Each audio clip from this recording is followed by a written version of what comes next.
नमस्कार दोस्तों, मैं गजेंद्र शर्मा आपके यूट्यूब चैनल पर हार्दिक स्वागत करता हूं। दोस्तों, इस वीडियो में जो भी दिक्कत होगा कमेंट बॉक्स में अवश्य बताइएगा, ठीक है। तो दोस्तों, हम लोग पढ़ रहे थे मध्यकालीन इतिहास, ठीक, जिसमें से हमारा एक पार्ट वीडियो पढ़ चुका है। आज ये दूसरा पार्ट है। इसमें से पहले पार्ट में हम लोग पढ़े थे इस्लाम धर्म का उदय के बारे में और भारत पर अरबों का आक्रमण के बारे में हम लोग पढ़ चुके हैं, ठीक। आज हम लोगों का टॉपिक है भारत पर तुर्कों का आक्रमण, ठीक। तो जानेंगे, सबसे पहले हम लोग जानेंगे तुर्क मतलब कहाँ से आए थे, कौन थे और किसने स्थापना किया, कौन सा स्थापक था, इस सब के बारे में हम लोग जानेंगे, ठीक है। तो सबसे पहले हम लोग जानते हैं अलत्तगिन नामक एक व्यक्ति था, ठीक।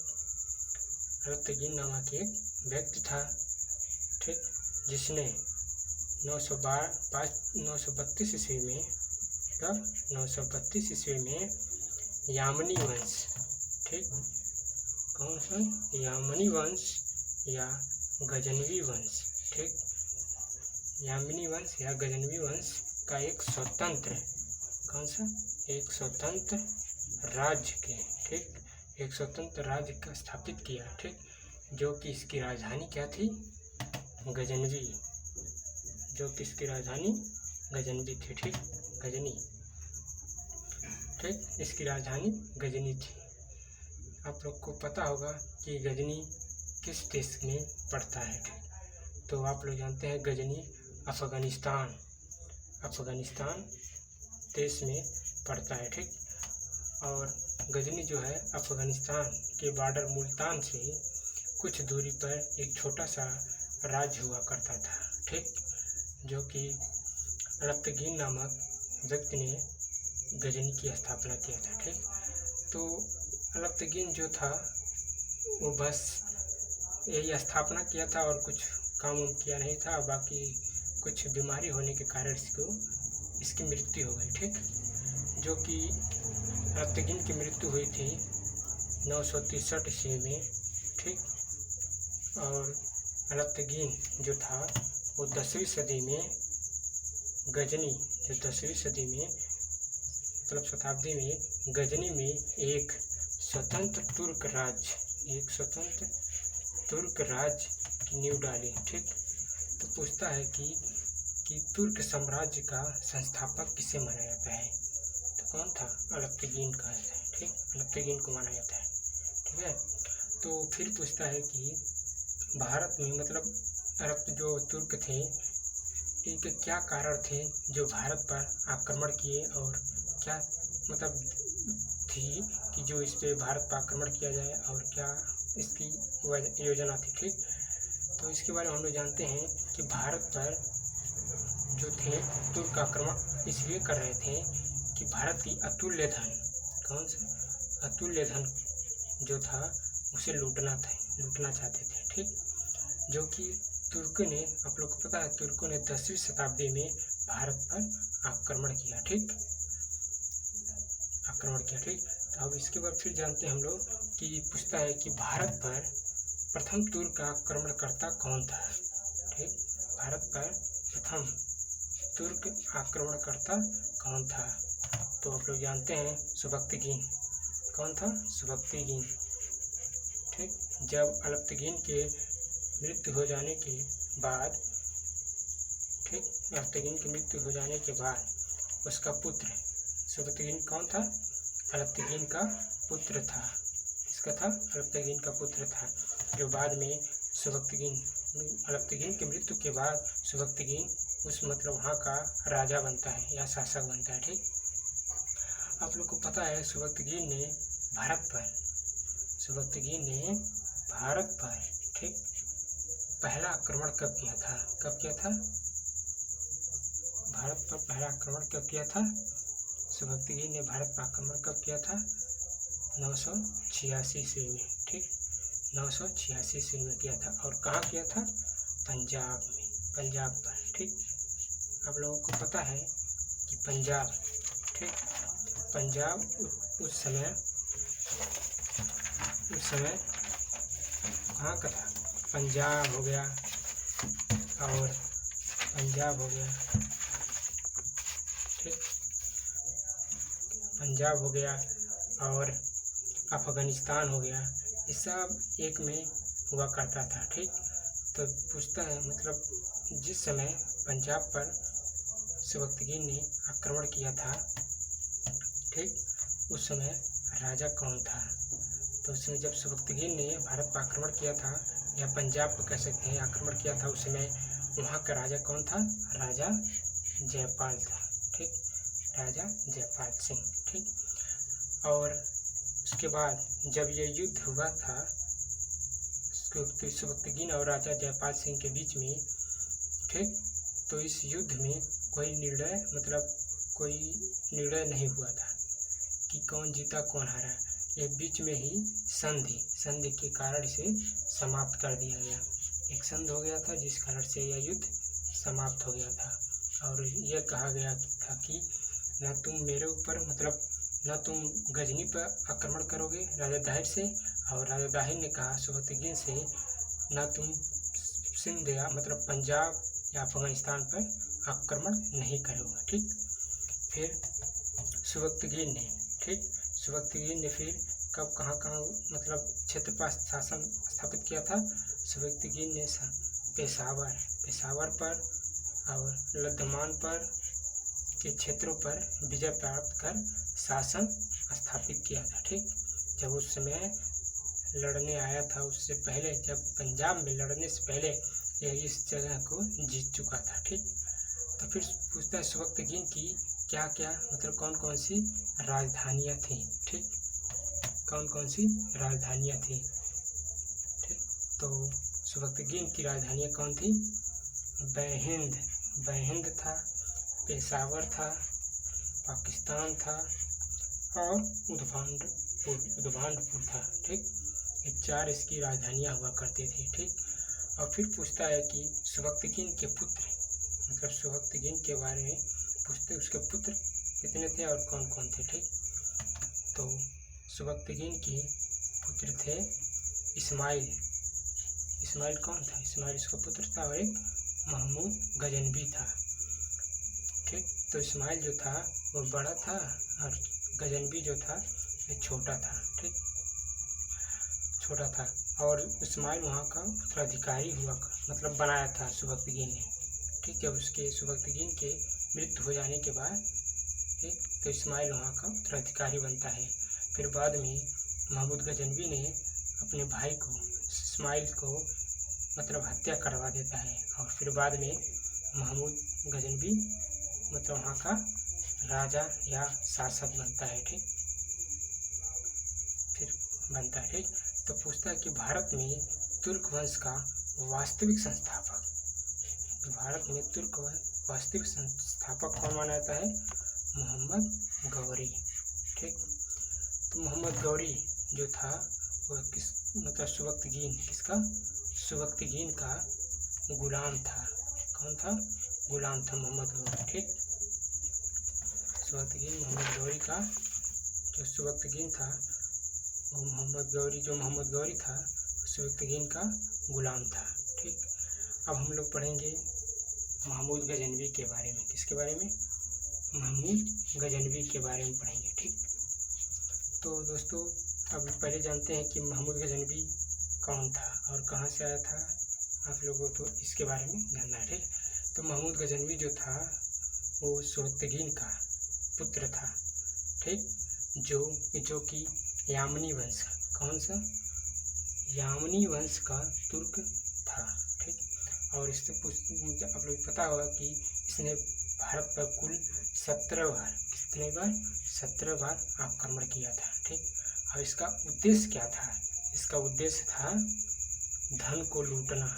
इसका उद्देश्य क्या था, धन को लूटना या इसकी प्राप्ति करना था, लूटपाट करना था, ठीक। तो जब उस महमूद गजनवी जो अपने भाई इस्माइल को मार देता है तब वहाँ का शासक बनने से पहले, ठीक, बनने से पहले वहाँ बगदाद के खलीफा जो थे अल कादिर बिल्लाह है, जो वहाँ के बगदाद के खलीफा थे अल कादिर बिल्लाह, ठीक। इसने महमूद गजनवी को पद को मान्यता प्राप्त करते हुए उसे यमीन उद दौला तथा अमीन उल मिल्लाह की उपाधि दी। ठीक। फिर बाद में तारीख ए गुजदा के अनुसार सिस्तान के राजा थे। कौन थे? खलफ को हराने के बाद महमूद गजनवी ने सुल्तान की उपाधि धारण की। किसकी उपाधि धारण की? सुल्तान की उपाधि धारण की थी। ठीक। तो पूछता है कि गजनवी सुल्तान की उपाधि धारण करने वाला प्रथम व्यक्ति था। कौन? गजनवी ने पूछता है कि वह कौन सा शासक था जो सुल्तान की उपाधि धारण किया था? कौन था? गजनवी था। ठीक। तो महमूद गजनवी के आक्रमण के समय भारत की स्थिति के बारे में हम लोग जाने। जब महमूद गजनवी जब था उस स्थिति में महमूद गजनवी के बारे में जान लेते हैं कि जब वो भारत पे होते, जब महमूद गजनवी था उस समय भारत पर कौन कौन सी स्थिति थी, क्या क्या थे, कौन कौन से राजा हुआ करते थे। ठीक। तो उसके बारे में हम लोग जानेंगे। तो क्या है, महमूद गजनवी के आक्रमण के समय भारत की स्थिति कैसी थी। ठीक। तो मुल्तान जो था, मुल्तान और सिंध में दो मुसलमानी राज्य थे। ठीक। और कश्मीर में, जो कश्मीर था उस समय ब्राह्मण वंश का राजा मतलब राजा था। ठीक। इस समय राज्यपाल था। कौन था? इसके समय शासनकाल में राजा राज्यपाल था। ठीक। महमूद गजनवी के समय में। किसके समय में? महमूद गजनवी के समय में। ठीक। फिर बंगाल में उस समय बंगाल में कौन था? पाल वंश। कौन सा वंश था? पाल वंश था। वहाँ का राजा कौन था? महिपाल प्रथम था। ठीक। महिपाल प्रथम था। फिर इसके बाद हम लोग आगे बढ़ते हैं और महमूद गजनवी के बारे में कुछ और जानते हैं हम लोग। ठीक। तो महमूद गजनवी लिखे, महमूद गजनवी का विजय अभियान, मतलब जब वो विजय अभियान चालू किया था उस समय कौन कौन सा युद्ध लड़ा था और किस से भी लड़ा था। ठीक। तो सबसे पहले पूछता है कि गजनवी ने भारत पर 17 बार आक्रमण किया था। ये किस मतलब लेखक द्वारा पता चलता है। ठीक। तो किसके द्वारा पता चलता है? सर हेनरी एलियट के द्वारा पता चलता है। ठीक। गजनवी ने भारत पर 17 बार आक्रमण किया था। सबसे पहला इसका आक्रमण कौन था? सबसे पहला इसका आक्रमण था 1001 ईस्वी में। कब? 1001 ईस्वी में। ठीक। अब किस के बीच में हुआ था? तो गजनवी और राजा जयपाल के बीच में। किसके बीच में? गजनवी और राजा जयपाल के बीच में, जिसमें गजनवी जीत जाता है। ठीक। गजनवी जीत जाता है। ठीक। उसके बाद उसका पुत्र बनता है आनंदपाल। ठीक। इसकी मृत्यु हो जाने के बाद और एक और युद्ध लड़ा था भीरा का युद्ध। भीरे के किले पर आक्रमण किया था। कब? 1003 ईस्वी में। ठीक। फिर बाद एक और युद्ध लड़ा था, मुल्तान पर आक्रमण किया था। कब किया था? मुल्तान पर आक्रमण कब किया था? 1004 ईस्वी में। ठीक। 1004 ईस्वी में आपको किसके बीच में लड़ा गया था? गजनवी और जयपाल का पुत्र जो था आनंदपाल। किसका पुत्र था? जयपाल का पुत्र था। ठीक। इसमें से गजनवी जीत जाता है। ठीक। फिर एक और युद्ध लड़ता है, सुखपाल पर आक्रमण करता है। ठीक। ये भी इसको धोखा दिया था गजनवी को, जिस कारण से गजनवी ने इसकी हत्या करवा दी। ठीक। अब उसका नाम ही था गजनवी और सुखपाल के बीच में हुआ था। ठीक। इसमें गजनवी जीत जाता है और सुखपाल हार जाता है। ठीक। और फिर इसके एक और युद्ध लड़ता है, इसमें 1018-19 में कालिंजर के किले बुंदेलखंड पर आक्रमण करता है और वहाँ जीत जाता है। ठीक। और एक सबसे बड़ा युद्ध था जो गजनवी के समय में 1025 ईस्वी में ठीक। 1025 ईस्वी में कौन सा युद्ध? सोमनाथ पर आक्रमण किया था, ठीक। सोमनाथ पर आक्रमण किया था। कब किया था? 1025 ईस्वी में, ठीक। इसमें गजनवी जीत गया था। इस कारण से भीम द्वितीय थे, उस समय वहाँ के शासक हुआ करते थे। बाकी कुछ कर नहीं पाए, लेकिन इस समय गजनवी उसका बहुत ही हुआ ताकतवर से था ना राजा, इस कारण से भीमदेव ने कुछ कर नहीं पाए, ठीक। अब हम लोग आएंगे, थोड़ा नोट जान लें। इसके बाद थोड़ा सा नोट है, इसके बारे में जान लेते हैं कि क्या नोट है। एक पॉइंट है तो लिखेंगे महमूद गजनवी। देखिए महमूद गजनवी का भारत पर प्रसिद्ध आक्रमण था, जो कौन था? सोमनाथ का, ठीक। सोमनाथ मंदिर पर जब युद्ध हुआ तो कौन था? शिव जी का मूर्ति था, शिव जी का मंदिर हुआ करता था, ठीक। और वहाँ लूटा कितना था? 20 लाख दिनार। कितना था? 20 लाख दिनार लूट कर ले गया था, ठीक। और महमूद गजनवी की उपाधि कौन कौन सी थी, ठीक। महमूद गजनवी की उपाधि कौन कौन सी थी? तो गजनवी गाजी की उपाधि धारण किया था। गाजी जो विधर्मियों का कत्ल करने वाला, ठीक। कौन था? जो विधर्मियों का कत्ल करने वाला कहा जाता है, ठीक। बुतक किसान ये क्या होता है? ये मूर्तियों को तोड़ने वाला या मूर्ति भंजक कहा जाता है, ठीक। और एक सुल्तान की उपाधि धारण किया था, ठीक। और फिर इसके बाद एक और इसका और पॉइंट पढ़ते हैं। महमूद ने भारत पर हिंदू सेना, जो उसमें था लड़ाई लड़ा था गजनवी, उसमें एक सेना, हिंदू सेना का गठन किया था, ठीक। जिसका सरदार कौन था? तिलक। पूछता है कि भारत पर जो महमूद गजनवी था, भारत में हिंदू सेना का सेनापति किसे नियुक्त किया था? किसे? तिलक को नियुक्त किया था, ठीक। फिर पॉइंट इसका आगे पढ़ते हैं। महमूद गजनवी ने सोमनाथ जो मंदिर था, भगवान शिव पूज्य शिवलिंग, कौन था? शिवलिंग का जो था भोलेनाथ का, उसको टुकड़े टुकड़े करके उसे गजनी के जामी मस्जिद में, कहाँ? गजनी के जामी मस्जिद में की सीढ़ियों पर, कहाँ? सीढ़ियों पर जड़वा दिया था, ठीक। ले गया था गजनी, वहाँ अपने सीढ़ियों पर भोलेनाथ के जो मूर्ति था शिवलिंग, उसको तोड़वा करके अपने गजनी के जामी मस्जिद में सीढ़ियों पर जड़वा दिया था, ठीक। फिर इसके बाद, ठीक। अब पढ़ते हैं, आगे बढ़ते हैं। महमूद गजनवी के दरबारी विद्वान कौन कौन से थे? महमूद गजनवी के दरबारी विद्वान कौन था? उत्तवी जो था वो इतिहासकार था, इसकी कौन सी इतिहासकार से जो शाही नामक था, ठीक। एक किताब लिखा करता था, किताब उल यामिनी बुक लिया। एक और बुक था इसका, तारीख ए यामिनी, ठीक। और उसका दूसरा इतिहासकार था अलबरूनी, ठीक।